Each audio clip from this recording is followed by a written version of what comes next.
बिस्मिल्लाहिर्रहमानिर्रहीम। हज़रत मूसा अला नबीना अलैहि सलातु वसलाम एक दफ़ा अल्लाह रब्बुल इज़्ज़त की ज़ात से मुलाकात के लिए कोहे तूर पर जा रहे थे कि रास्ते में एक शख्स मिलता है और कहता है कि ऐ मूसा अला नबीना अलैहि सलातु वसलाम, अल्लाह की ज़ात से कहिएगा कि मेरे पास इतना वाफर मकदार में रिज़्क है कि रखने की जगह मौजूद ना है, तो आप अल्लाह से कहिएगा कि मेरे रिस्क में कमी कर दे। थोड़ा सा आगे जाते हैं तो एक शख्स मिलता है, वो कहता है कि मूसा अला नबी अलैहिस्सलाम, अल्लाह से कहिएगा कि मुझे भी कुछ दे दें, मेरे पास महज ये एक कपड़ा जो मैंने अपने जिस्म पे लिया हुआ है, इसके अलावा कुछ नहीं है। अब हज़रत मूसा अला नबी अलैहिस्सलाम अल्लाह की ज़ात से मुलाकात के लिए कोहे तूर पर जाते हैं, जाके दोनों लोगों का वाक़या सुनाते हैं।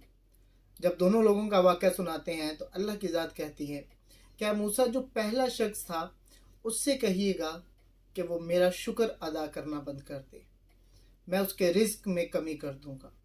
और जो दूसरा शख्स है उससे कहिएगा कि वो मेरा शुक्र अदा करना शुरू कर दे, मैं उसके रिस्क में इजाफ़ा कर दूंगा। अब हज़रत मूसा अला नबी अलैहिस्सलातु वस्सलाम जाते हैं, पहले शख्स को जाकर कहते हैं कि अल्लाह फरमाता है कि तू मेरा शुक्र अदा करना बंद कर दे। जब वो इतनी बात सुनता है तो कहता है कि मूसा, ये तो हो ही नहीं सकता, मेरे जिस्म का एक एक बाल उसके एहसान में जकड़ा हुआ है, मैं ये काम नहीं कर सकता। तो हज़रत मूसा अला नबीना अलैहिस्सलातु वस्सलाम उसकी ये बात सुनने के बाद फिर जब आगे चलते हैं तो वही शख्स कि जो कहता था कि मेरे रिज़्क में इजाफ़ा कर दे, वो मिलता है। हज़रत मूसा अला नबीना अलैहिस्सलातु वस्सलाम उसे कहते हैं कि अल्लाह फरमाता है कि तू मेरा शुक्र अदा करना शुरू कर दे। जब वो उसको ये चीज़ बोलते हैं कि मेरा शुक्र अदा करना शुरू कर दे, तो वो कहता है कि मूसा, अल्लाह ने मुझे दिया ही क्या है कि मैं जो उसका शुक्र अदा करूं।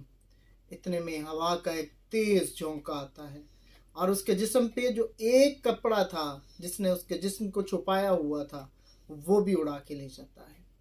अब यहाँ से हमें एक सबक मिलता है और वो सबक कुरान पाक की आयत करीमा से मिलता है।